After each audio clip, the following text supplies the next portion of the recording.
এখন আমরা চিকিৎসা ঠিক মতো করাইতে পারতেছি না। সিকিউরিটি ফার্স্ট, নিরাপত্তাই প্রথম। এখন আমাদের আমানতের টাকা ব্যাংকে রেখে আমরা কি নিরাপত্তা পাচ্ছি? আমরা তো টাকা রেখে আমরা তো ভুল করিনি। হেয়ার কাট নামে কালো আইন বাতিল করুক। আমরা ঈদের এক সপ্তাহ আগে আমি সংসদ ভবনের সামনে আমরা ৭৫ লাখ ভুক্তভোগীর গ্রাহকরা এখানে দাঁড়িয়েছি। আমাদের মূল কথাটা হলো ২৪-২৫-এর হেয়ার কাট থাকবে না এবং 10টা ব্যাংকে যেইভাবে লেনদেন স্বাভাবিক চলছে ঠিক সেইভাবে লেনদেন আমাদেরকে ক্রিয়েট করে দিতে হবে। নাম্বার 2 হলো আমরা এখন যে দ্বারপ্রান্তে দাঁড়িয়েছি আমরা ব্যাংক থেকে ঠিকমতো স্বচ্ছভাবে টাকা পয়সা উঠাইতে পারতেছি না এবং আমাদের ফ্যামিলি খরচ মিটাইতে পারতেছি না, আমরা ঘর ভাড়া দিতে পারতেছি না, আমরা বিভিন্নভাবে টিউশন ফি দিতে পারতেছি না, আমরা স্কুল কলেজ বেতন দিতে পারতেছি না এবং আমরা বিভিন্ন স্বাস্থ্য চিকিৎসা ক্ষেত্রে আমরা টাকা পয়সা ঠিকমতো খরচ করতে পারতেছি না, যার কারণে আমার বাবা মা ভাই বোন দিনের পর দিন অসুস্থ হতে যাচ্ছে। এখন আমরা চিকিৎসা ঠিকমতো করাইতে পারতেছি না, ব্যাংকে গেলে আমরা ঠিকমতো টাকা উঠাইতে পারতেছি না, ওরা আমাদের বিভিন্ন ধরনের নথিপত্র দেখায়, বিভিন্ন কাগজ দেখায় যে আপনারা এইভাবে সিস্টেম করে কাগজ টাকা উঠান, কিন্তু যখন আমরা অ্যাকাউন্ট করেছি তখন তো আমরা এইসব সিস্টেম কখনো আমরা ফলো করি না, সিগনেচার করি নাই।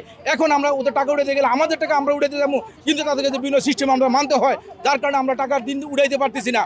এখন আমাদের মূল কথা হলো রমজান মাস আসছে, আমাদের এই রমজান মাসকে কেন্দ্র করে মাননীয় প্রধানমন্ত্রী আমাদেরকে 18 কোটি মানুষকে স্বচ্ছ রাখতে গেলে সেক্ষেত্রে আমাদের ৭৫ লাখ গ্রাহক যারা ব্যাংক 5টা ব্যাংকে আমরা অ্যাকাউন্ট করেছি আমাদের 24-25 হেয়ার কাট বন্ধ করে দিবেন আর আমাদেরকে স্বাভাবিকভাবে আমাদের ব্যাংকে লেনদেন করতে সুযোগ করে দিবেন। কেন হেয়ার কাট করলো, কালো আইন কেন করলো সেটা তো আসলে আমরা জানি না, সেটা আমরা কিভাবে বলবো বলেন ভাই? আমরা 5ই আগস্টের পরে হঠাৎ ব্যাংকের কি হইলো আমরা জানি না, আমাদের টাকা দেয় না ব্যাংকে গেলি, অথচ ব্যাংকের হিন্টস কি, টাইটেল কি, সিকিউরিটি ফার্স্ট, নিরাপত্তাই প্রথম। এখন আমাদের আমানতের টাকা ব্যাংকে রেখে আমরা কি নিরাপত্তা পাচ্ছি? এখন আমার চাহিদা মতন আমার সন্তানের চিকিৎসা, আমার বাপ মার চিকিৎসা, আমার সন্তানের লেখাপড়া, আমাদের পরিবারের ভরণ পোষণের জন্য আমরা ব্যাংকে টাকা গেলে আমাদের টাকা দেয় না, বলে ব্যাংক লসে আছে। আরে ভাই ব্যাংক লসে আছে, আমরা তো টাকা রেখে আমরা তো ভুল করিনি এবং আমরা তো ব্যাংকে তো লোন নেইনি। আমাদের আমানতের টাকা সারা জীবনে কষ্ট অর্জিত টাকা ব্যাংকে রাখছি, আমরা সেই টাকা ফেরত চাচ্ছি।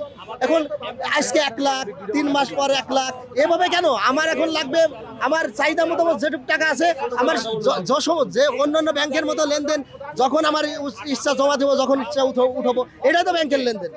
আমরা চাই ব্যাংকের লেনদেন স্বাভাবিক করুক, হেয়ার কাট নামে কালো আইন বাতিল করুক, আর আমাদের এফডিএস, এফডিআর, ডিপিএস, আরটিএস যার মেয়াদ শেষ হয়ে গেছে, আমাদের মেয়াদ শেষে আমাদের টাকা আমাদের ফেরত দিন। আমাদের আর কোনো দাবি নেই, লেনদেন স্বাভাবিক করলেই আমাদের রাস্তা ফিরে আসবে। ধন্যবাদ। দেশে দেশে সবার সাথে দ্য নিউজ।